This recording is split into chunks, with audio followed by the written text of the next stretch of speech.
All right, welcome to the Humans in the Loop podcast. I'm Sierra Woods. Janine Weightman. And we are your co-hosts. And today we're going to talk about a concept that we ran across at KM World. We were just there in Washington, D.C. In November around cognitive atrophy. So, Janine, this term, I don't know if you'd heard it before. I hadn't. But, amidst all our time there, even before we get into the thick of this topic, is I'm drinking this tea right now, and I'm thinking of you. You've changed my complete perception of tea, Janine, and all the colors and cookies, and now I'm on, different websites looking up how do I know what color of my tea is the right color?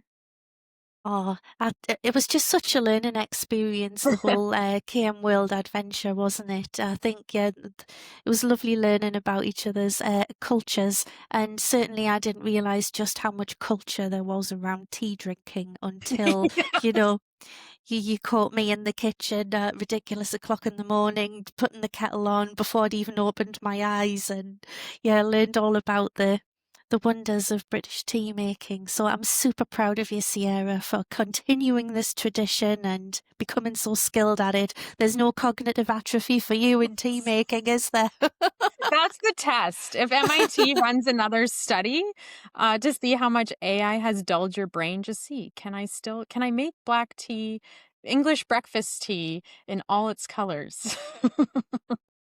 Yeah, I just couldn't believe in the hotel, well, in our apartment, that they'd only left 2 tea bags. I thought they obviously don't know that I'm British, so that was a good adventure trying to find the local supermarket and just buying the shelf of tea. Thank you very much for 4 days.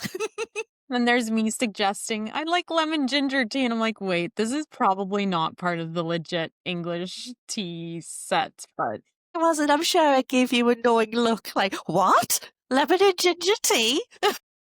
this is not a thing. Yes. No, that was good. And now I have introduced it to my husband, I think a friend the other day. And yeah, so I'm educating everybody back in Ottawa. So there's knowledge management in action. Look at There you, you go. Janine. Yeah, we definitely embraced it, didn't we, in all of its forms. We did. All right.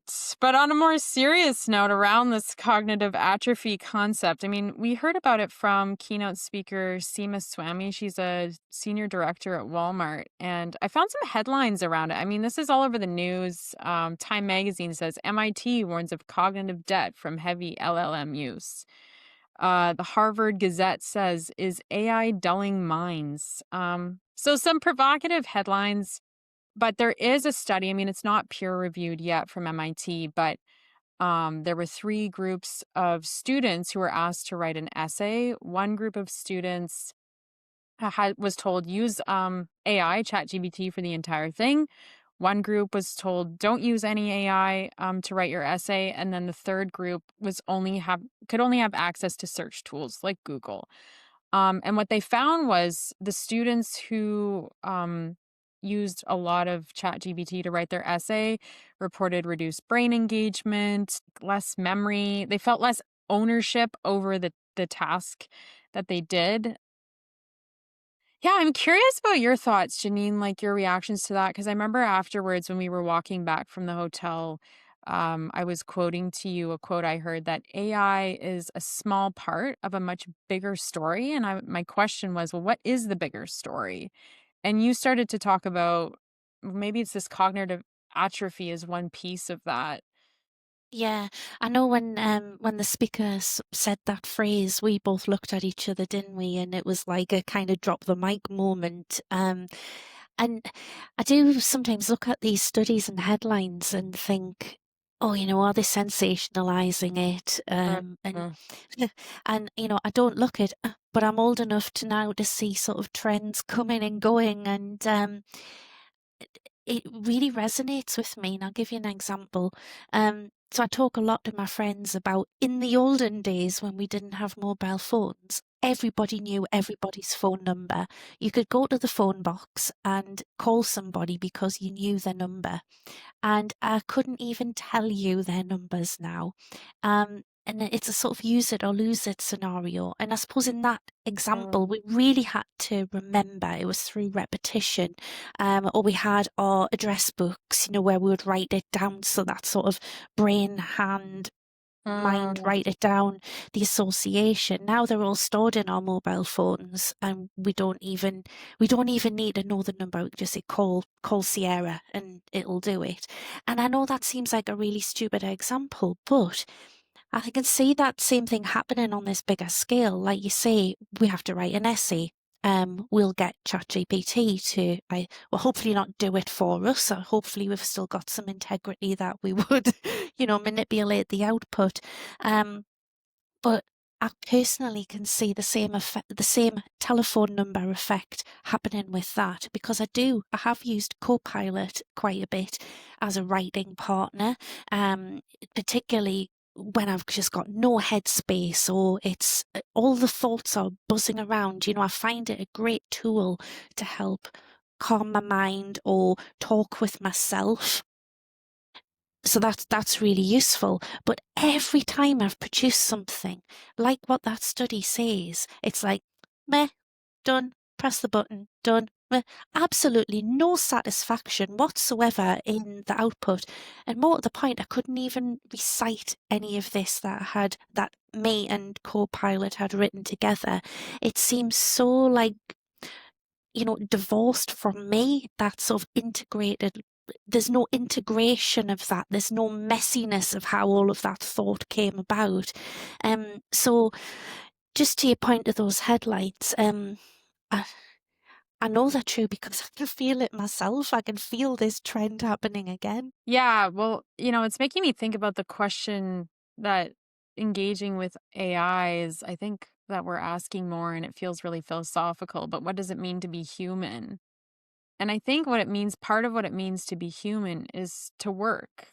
Like, I think many people have been in a position or a job before, not necessarily unemployed, but underemployed, where you have nothing to do at work. And you come home and you're like, why am I so exhausted? Why do I just feel ugh? Because I think we want to work, we want to contribute. There's something that's amazing about the struggle of work. And one time when I was talking to somebody, because as I'm writing a book right now, I've debated, like, do I use AI for this or not?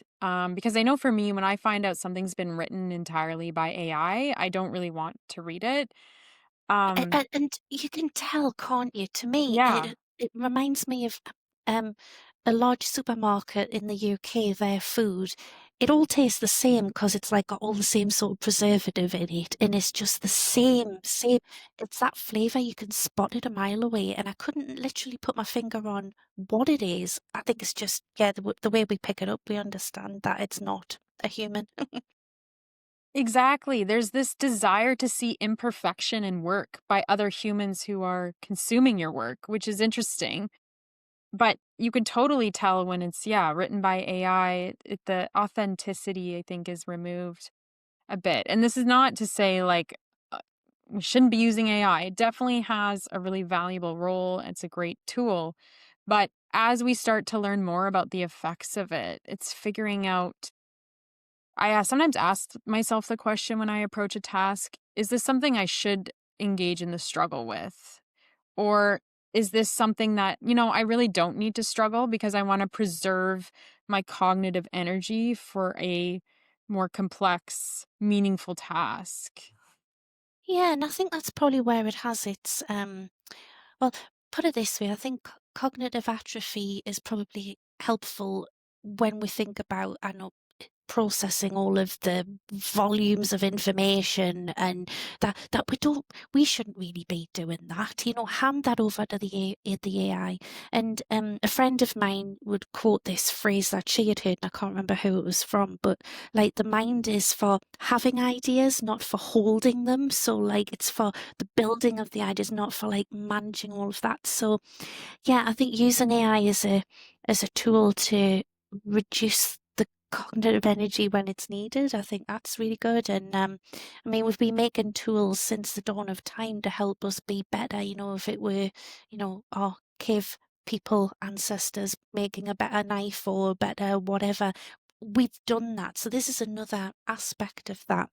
But actually, I was thinking, I found an article the other day that said, AI, everybody thinks it's some new thing, and it isn't. And I thought, actually, you're right. It's been around for an awfully long time in the background of our lives. But what is new? It's the interface, and it's this interface that I think is maybe bringing the cognitive atrophy because we are um interacting with it maybe like a person, or the interface is changing our behavior. And just jumping back to what you said before about the struggle of work, I think we need to pay a lot of attention to the way our like biology and chemicals work. And I'm talking about this like I know what I'm talking about, but I'm at a very surface level on the whole dopamine and reward system and things like that. And I think that's what it comes down to. When I feel so dissatisfied when I've done something with Copilot, is I'm not getting that dopamine hit. I'm not getting that endeavor, that achievement, that struggle. And to me, the whole AI piece right now, through the interface of how we relate to it, it's removing that human messiness, life experience thing. It's almost like, well, what are we doing it for? Is it just to get to the finish line? Is it just to produce that a bit quicker? And it removes all of that life element of it away. And I don't know why we're in such a rush to do that on these kind of day-to-day, uses of AI. Well, let's talk about emotional atrophy because I think some of what you said there, and I think this came up with Seema Swami's presentation as well, this relating the interface and relating to AI. Because not only are we using it for work, um, AI can be used as a therapist. It can be used to make therapy more accessible to people who might live in remote rural areas who don't have as much access. And there's different arguments I'm hearing. On one side, on the one hand, people say it's better than having nothing. On the other hand, there is a danger of this belief that we can feel that AI is relating to us, and it's feeling something because we're feeling something, but it's not. It doesn't have any experience to draw from to resonate with us. And so, just like there's this hollowing out effect that Brene Brown talks about when using AI heavily for a cognitive task, and we're thinking about that emotionally too. Does What are the dangers or risks of relating to AI as if it was a fellow human sitting with us in our pain, in different challenges that we might be going through in life? I don't know. Like, what are your reactions to that, Janine? Well, I mean, it does just fill me with sadness in a way. I think the world is so disconnected now, about like individuals, the whole like divide and conquer that we're seeing in sort of societies. Everything seems to be pulling us away from each other. Uh, and then so now this comes along. But I can see the point. It's a bit like alcohol and that, the message, drink responsibly, eat responsibly. There's good and bad things to these situations. Like you say, if I was in despair or if I needed some advice and there was absolutely no one I could turn to, yeah, the AI, that could be a useful source. But bearing in mind that it's probably scraping everyone else's content that they've taken years to come up with, that, yeah, fair enough, there might be this sentence or paragraph or idea, but a human would know maybe when to deliver that advice or what to pair that advice with, or whether that person's ready to hear that advice at that particular time. We do so much, like say around the therapy side, that is the human interaction part that the AI can't. So yeah, I think it's use it responsibly, but I also think it's very sad. We're living in a very sad world, you know. But I do have hope. There's been revolutions and revolts from people about a whole manner of things, and I just read today, there's more people turning to like old-fashioned tech, like dumb phones and things like that. I know community groups sprouting up here, there, and everywhere. Is it that the AI is going to be like a mirror? What is it, where you hold a mirror up to ourselves and it shines a light on society and makes us realize, oh, actually, yeah, maybe we should connect more. And, like I say, trends come and go.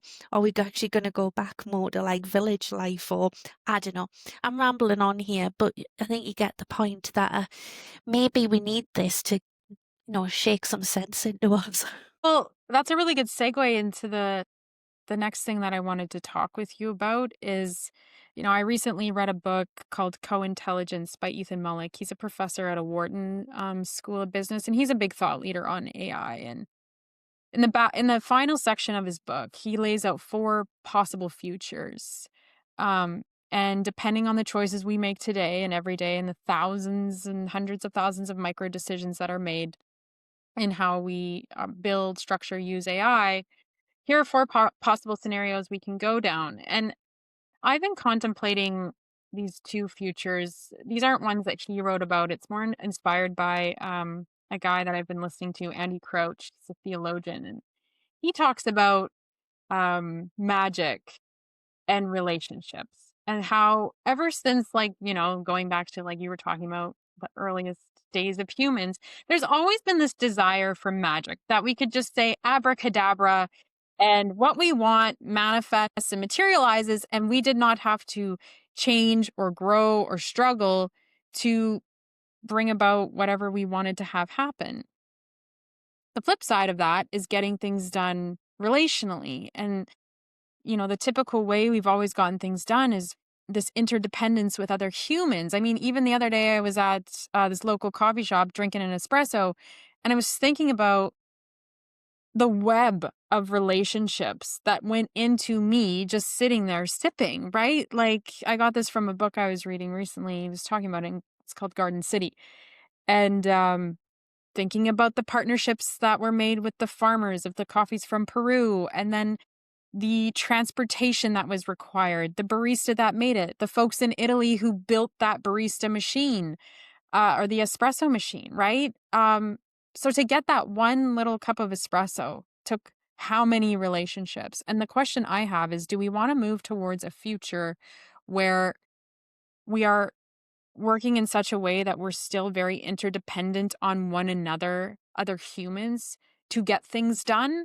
Or do we want to move to this more magical place where it's even marketed as that, right? Like we've talked about in Canva, when you're doing AI, it's called like Magic Studio, and there's all the little sparkles. And you were talking about a Santa, and like unicorns start flying when And I you. mean, it's fun, isn't it? It does make work fun where like a unicorn flashes across your page and stars pop up and yeah. It is. So I'm curious, Janine, like when you hear about those kind of two futures, and obviously there's nuances, it's a spectrum. I don't think it's all one or the other, but it's kind of fun to sort of do some foresight as to where things are maybe going.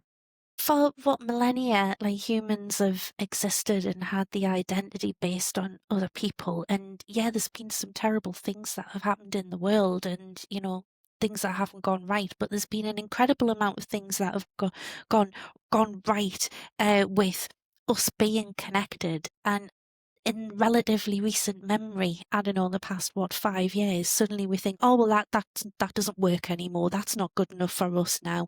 We're going to change it. And I think, well, as much as I'm all for change, it's like, well, if it ain't broke, don't fix it. That type of thing. Yeah.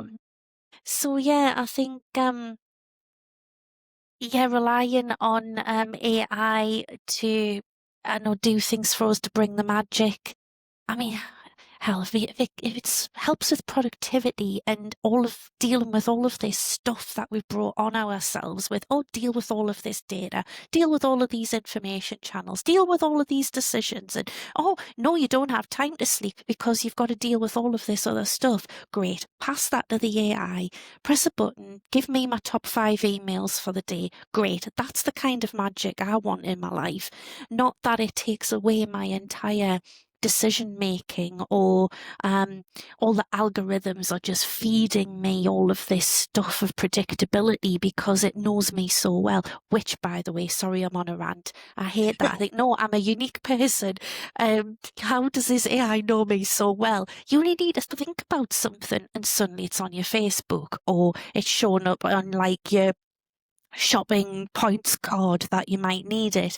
And I think going back to this messiness of life, it's that phrase, you'll was it if you always get what you always got. But if you always do oh, I can't remember the phrase, something like doing and did and get what you got. And that's to me what the AI is like. It predicts.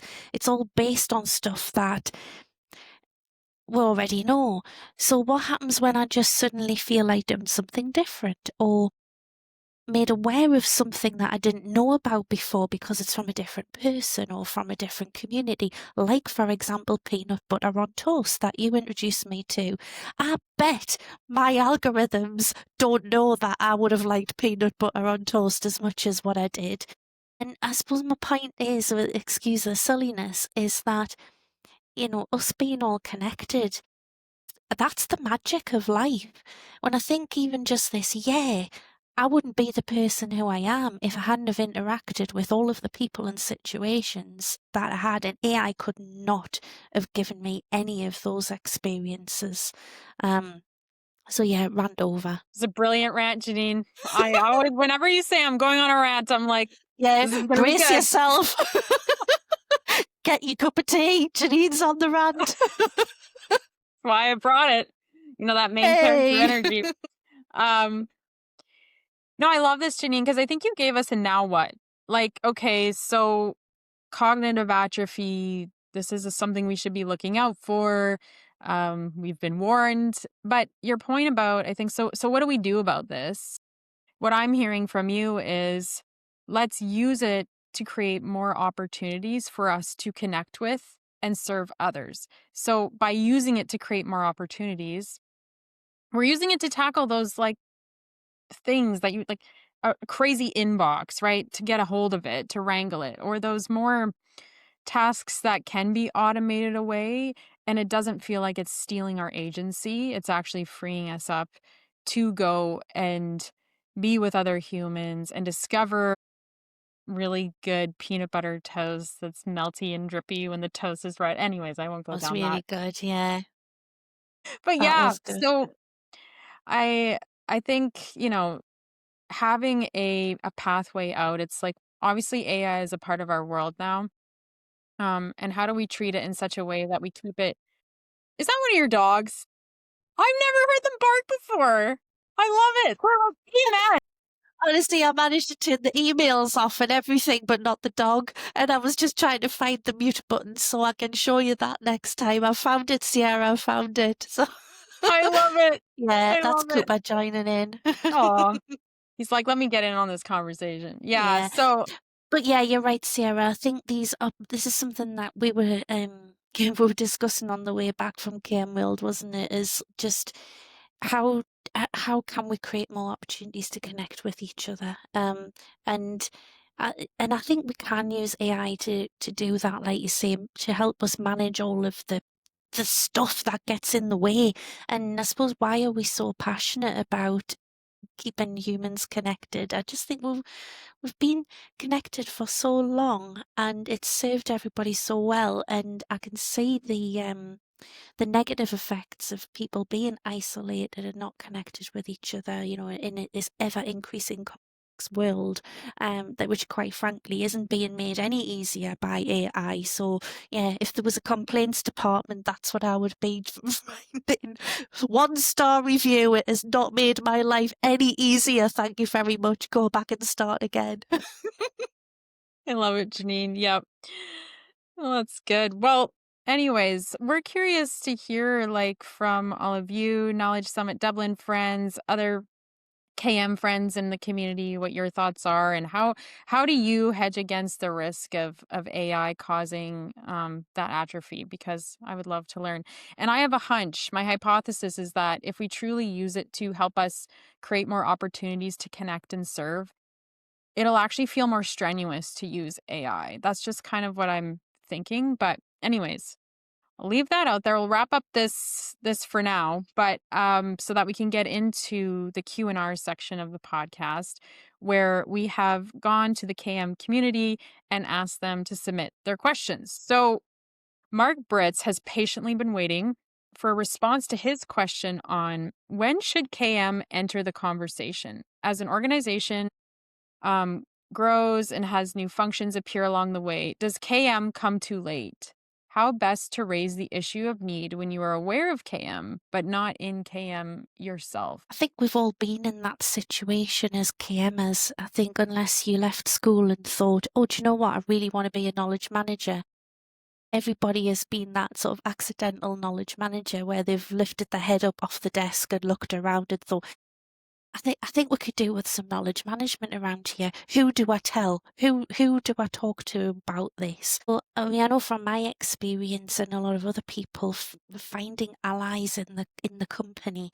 I think it is a bit of a big rock to bring to the company this if there's no KMO, you're raising this as a first time going, oh, organisation, I think we should do knowledge management.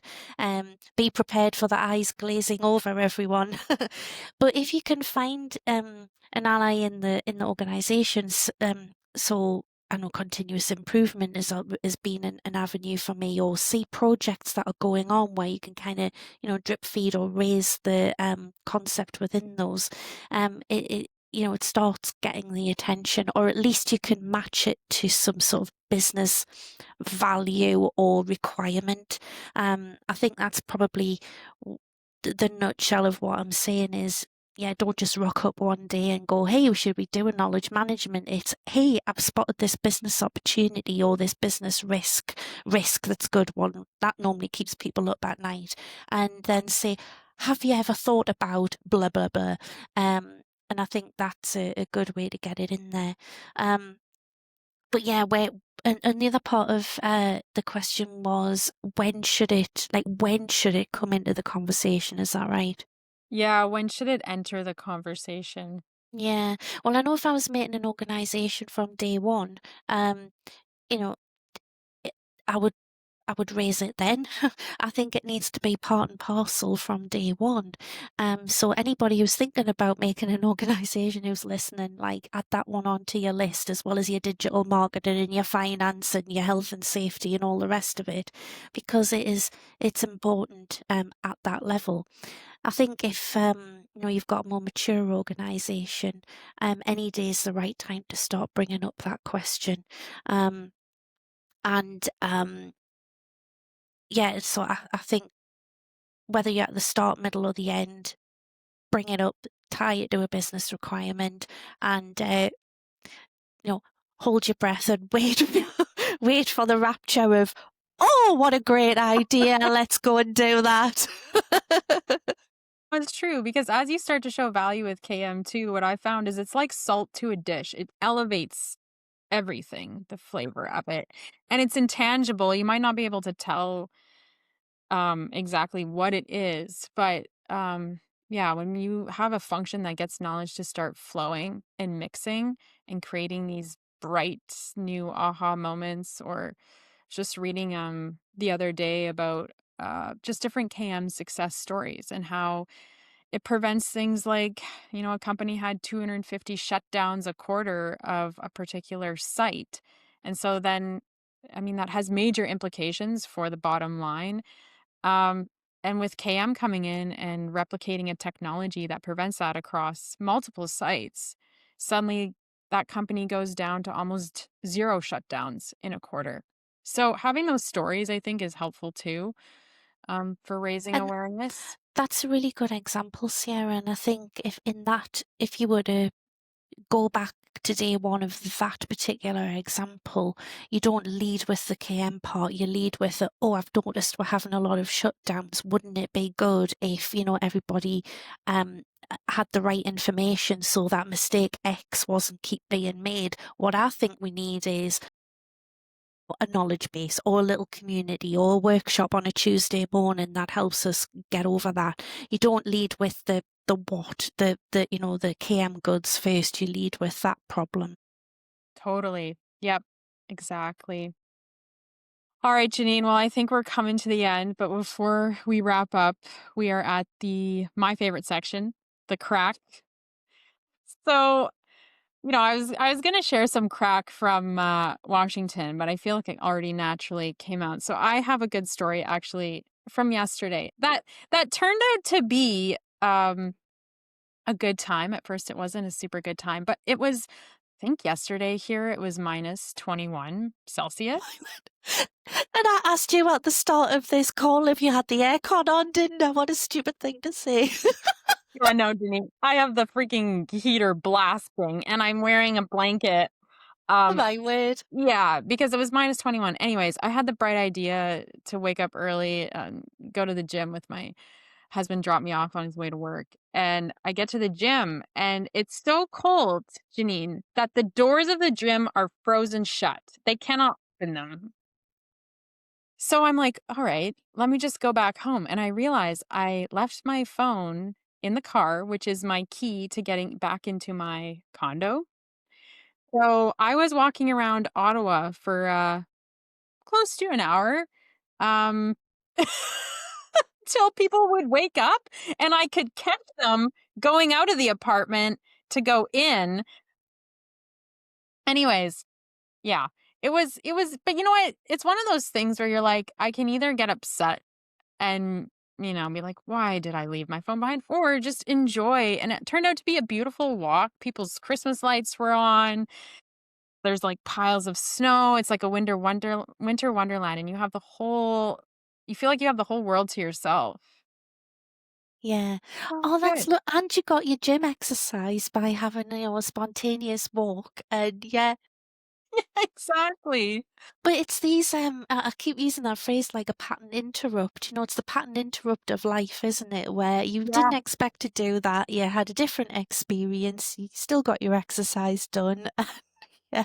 And you can laugh about it at the end of the day. This is what we need. exactly. What about you, Janine? Any bloopers that just made you laugh? Oh, well, um, not maybe bloopers, but something that I've been quite proud of, actually, which maybe was a combination of a lot of different bloopers, is I've been running this music monthly music night with my old school friends, and really, really proud of ourselves because we're quite a neurospicy bunch, should we say, and of all different ages and experiences and walks of life. And we've managed to pull off these monthly music nights. And looking back from when we first started, where we had rolls of gaffer tape and bags of hope, making sure that all of this was going to be successful. We're now putting on our Christmas night where we've got like some alternative bands and things like that. And just I'm having like proud mama bear moments where I'm watching all of like the young crew who have worked out how to use a mixing desk and how to set up microphones and how to do all of these things. And it's just really great to see everything running smoothly. So yeah, there's been a lot of sort of KM activity that I didn't realize, such as like mentoring each other. And I nearly fell off my chair because the team actually said, you know what we need to do in the new year? We need to do after action review and review everything. And I was just like, oh yeah, I've converted my friends to knowledge management. I That is couldn't believe it. So I was so proud. I wow. nearly cried. So yeah, that's been my crack over the year. And yeah, lots of bloopers involved in it, I'm sure. Well, you've hit ultimate KMer status when you can convert like just your friends. And they're getting excited about it. Yeah. They are. They've even booked it in January. So I was like, Wow. great, this is amazing. So yeah. So we wish everybody a great holiday season. Hope you get some time to rest and recover. Parting thoughts, Janine? Yeah, just all the best, everyone. I wish you all the success in the new year and congratulations on everything you've achieved this year.